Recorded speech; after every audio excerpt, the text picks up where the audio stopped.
Back in the 1850s, wealthy aristocrats guarded a secret for perfect skin elasticity like gold.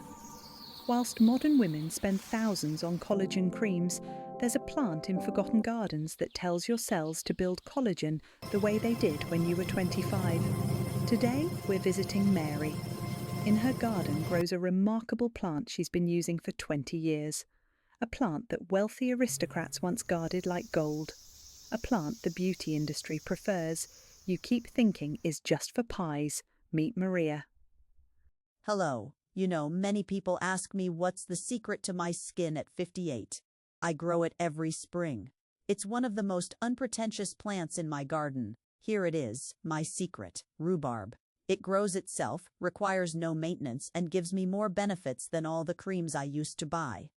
For over 2,000 years, rhubarb wasn't food. It was medicine.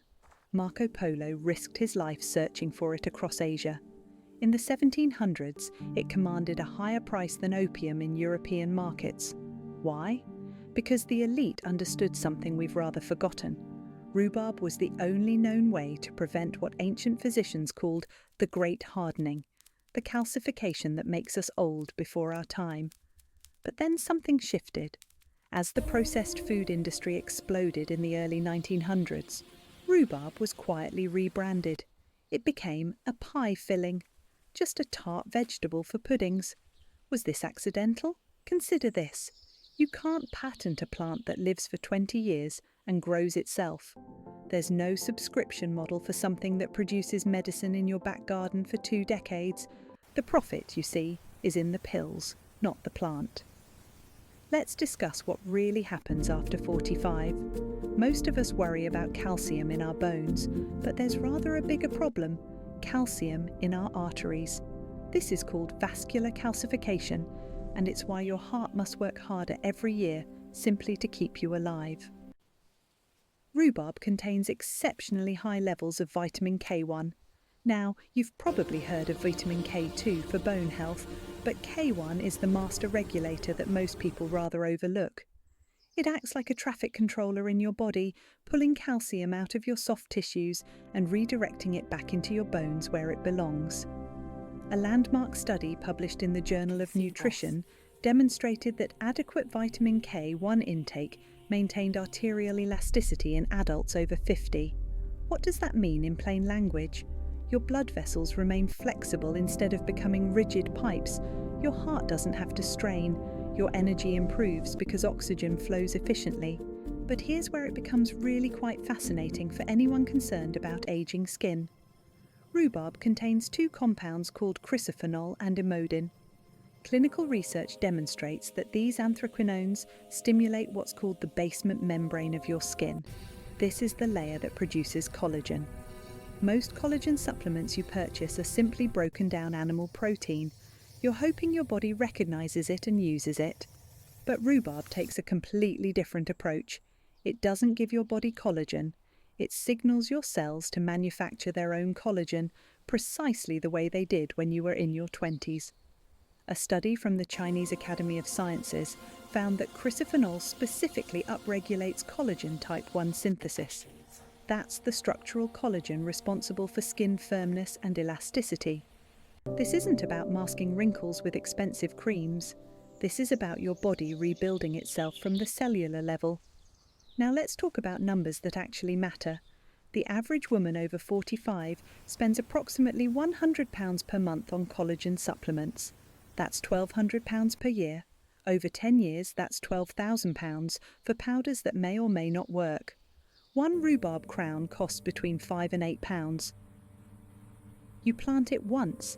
For the next 20 years, it produces harvestable stalks every single spring. No maintenance beyond occasional watering, no annual replanting, no subscription fees. It simply grows. So here's what nobody in the supplement industry wants you calculating. One rhubarb plant produces roughly 8 to 12 pounds of stalks annually once established.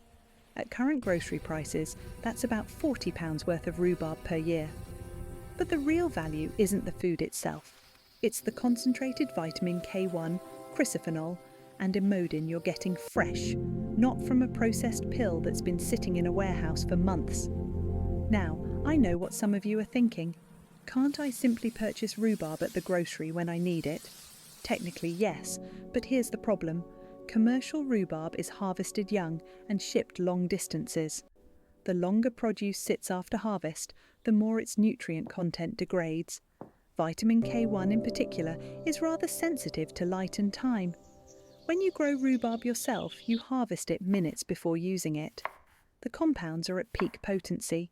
You're not paying for packaging, shipping, or retail markup. You're getting maximum nutritional value for minimum cost. Let's discuss how to actually do this, because growing rhubarb is surprisingly simple. You don't need a farm or even a large garden. Rhubarb requires about 3 square feet of space. That's a small corner of a yard, or even a large container if you're working with limited space. Look for heritage varieties like Victoria or Crimson Cherry. These haven't been bred for commercial transportation. They've been selected over generations for medicinal potency and flavour. You can find crowns at specialised nurseries or heritage seed companies like Baker Creek or Seed Savers Exchange. Plant your rhubarb crown in early spring or late autumn. It prefers full sun but tolerates partial shade. The soil needn't be perfect. Rhubarb is remarkably forgiving. Simply avoid areas with standing water, as the crown can rot in overly wet conditions. Here's the patience part, and this is important. In the first year after planting, don't harvest anything. The plant is establishing its root system. It needs all its energy going underground. In the second year, you may take a few stalks, but be conservative. By the third year, your rhubarb is fully established, and you can harvest freely for the next 2 decades. To harvest, grasp the stalk near the base and pull with a twisting motion. Don't cut it with a knife, as that can introduce disease. Take no more than 1/3 to 1/2 of the stalks at a time, leaving the rest to feed the plant. It will continue producing throughout the growing season. One critical safety note: only the stalks are edible. The leaves contain high levels of oxalic acid and are toxic. Always cut the leaves off and compost them separately. Never eat rhubarb leaves or feed them to animals. The stalks, however, are perfectly safe and incredibly nutritious. Mary demonstrates in her kitchen. I usually do it like this, she says, chopping fresh rhubarb stalks. My favourite way is to add it to smoothies, and this I brew as tea. Now, how does one use rhubarb for health benefits rather than simply baking pies? The traditional method is quite simple. Chop fresh stalks and simmer them gently in water for about 15 minutes. Strain out the solids and drink the liquid. You may add a small amount of honey if the tartness is too intense. Some people prefer to blend raw rhubarb into smoothies. The vitamin content is higher when raw, though the flavour is rather tart. Start with a small amount, perhaps half a stalk, combined with sweeter fruits like banana or apple. You can also dry rhubarb stalks and use them as a tea. Slice them thinly, dehydrate them in a food dehydrator or low oven, and store in an airtight container. When you want a cup of rhubarb tea, steep a tablespoon of dried slices in hot water for 10 minutes. The beauty of growing your own rhubarb is that you control everything. No pesticides unless you choose to use them, though rhubarb rarely needs any pest management. No genetic modification. No wondering what country it came from or how old it is. Just fresh, potent nutrition from your garden. Mary walks from her garden toward the house, her basket full of fresh rhubarb, smiling. You know, 20 years ago I was spending fortunes on creams and supplements. Now I just walk into my garden. This plant cost me £7, once, 20 years ago. Here's what I want you to understand. Aging is a biological process, but rapid aging is often the result of nutrient deficiencies and choices we don't even realise we're making. The supplement industry has convinced us that health comes in bottles we purchase monthly. But our ancestors knew better. They knew that the most powerful medicine grows from the earth, produces itself year after year, and costs almost nothing once established. Rhubarb isn't a miracle cure. It's not going to reverse 20 years of damage overnight.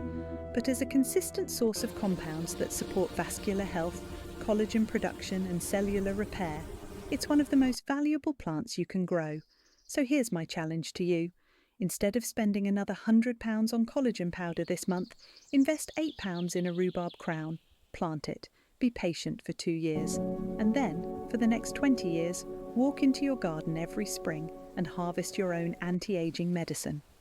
If you're ready to stop renting your health from corporations and start growing it yourself, subscribe to The Forbidden Garden. Next week, we're revealing the Siberian berry that Soviet scientists used to prevent cognitive decline. It contains 750% more antioxidants than blueberries, and the beauty industry doesn't want you knowing it exists.